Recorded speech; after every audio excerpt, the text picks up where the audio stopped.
नमस्कार, मी सतीश कुलकर्णी। माझ्याबरोबर माझे गुरुवर्य सदानंद महाराज आम्ही गाणगापूर येथे आहोत। रुद्रपाद गया तीर्थ येथे आम्ही उभे आहोत।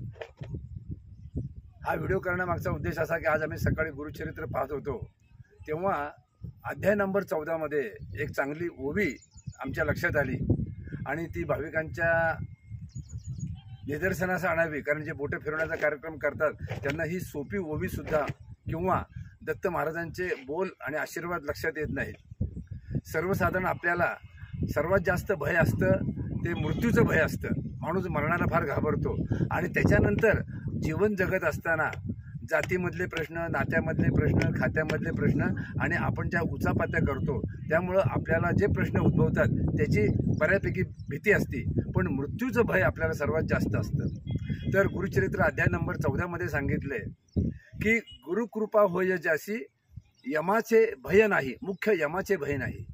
आणि ही गुरुकृपा प्राप्त करून घेण्यासाठी असंख्य जण अनेक प्रयत्न करत असतात। गुरुचरित्र हे सगळं गुरूंचं चरित्र आहे आणि गुरूंनी जे उपदेश केलेत हे जर सावकाशपणे आपण वाचले आणि त्याचं आचरण केलं, त्याचबरोबर श्रीपाद श्री वल्लभांचा ग्रंथ वाचला, तो समजून घेतला, तर आपल्या जीवनामध्ये आपल्याला कधीही अडचण येणार नाही। 14व्या अध्यायामध्ये महाराजांनी एवढं आपल्याला अभय दिले की त्याच्या आयुष्यातली भीतीच निघून जाती। गुरुकृपा होय ज्यासी दैन्य दिसे कैसे त्यासी, समस्त देव त्याचे वशी कळी काळासे जिंके नर। या गोष्टीमुळं, या वचनामुळं सर्वसामान्य माणसाला दिलासा मिळतो, भक्ताला दिलासा मिळतो आणि त्याचं उर्वरित आयुष्य सुख, शांती, समाधानाने आणि आनंदाने पूर्ण होतं। मनातील भीती ज्यांना ज्यांना घालवायची आहे त्यांनी तीर्थक्षेत्री जायला पाहिजे, तिथं काही दिवस राहिला पाहिजे, गुरुशी एकरूप व्हायला पाहिजे।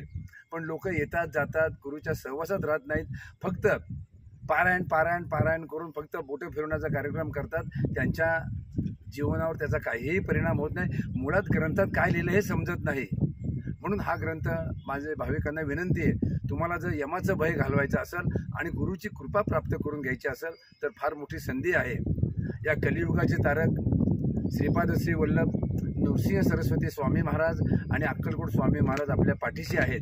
त्यांची कृपा प्राप्त करून घेण्यासाठी मी तर वारंवार सांगत असतो, पण योगायोगाने माझे गुरुवर्य आपल्याबरोबर आहेत, ते सुद्धा दोन शब्द तुम्हाला गुरुकृपा प्राप्त झाल्यानंतर काय आणि गुरुकृपा कशी प्राप्त करून घ्यायची याबद्दल सांगतील। अवधूत चिंतन श्री गुरुदेव दत्त।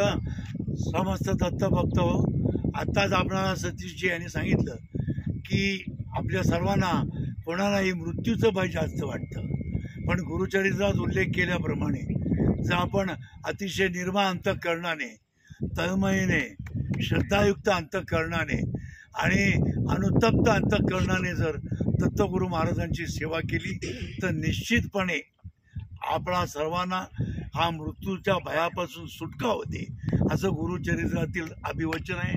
14 अध्यायामध्ये ते वर्णन आलेलं आहे की सायनदेवाची भीती घालवली म्हणजे काय, तर त्याला जी सारखी सतत एक मृत्यूची भीती वाटत होती, ती भीती ही दत्तगुरु महाराजांच्या अखंड नामस्मरणाने केली आणि ती प्रचिती त्याला आली।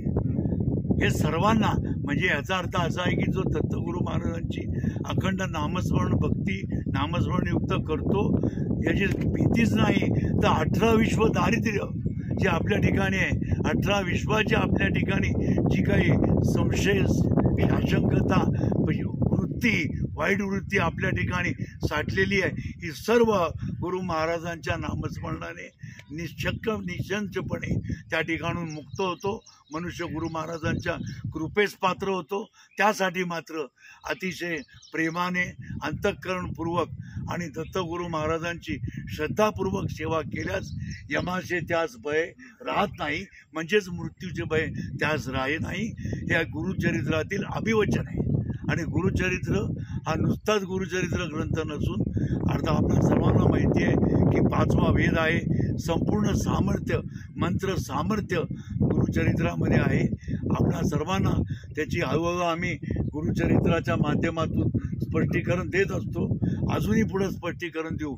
परंतु गुरुपौर्णिमेच्या निमित्ताने आपण एक संकल्प करावा की आपल्या मनातील भीती जाण्यासाठी एकनिष्ठपणे अनुतप्त अंतःकरणाने हा विषय महत्त्वाचा आहे आणि सर्व संशय सांडून एकाग्रतेने दत्तगुरु नरसिंह सरस्वतींची भक्ती केल्यास आपल्या जीवनामध्ये गुरु महाराजांचा आशीर्वाद प्राप्त होतो आणि मृत्यूचे भय आपल्या ठिकाणून निघून जाते. अवधूत चिंतन श्री गुरुदेव दत्त.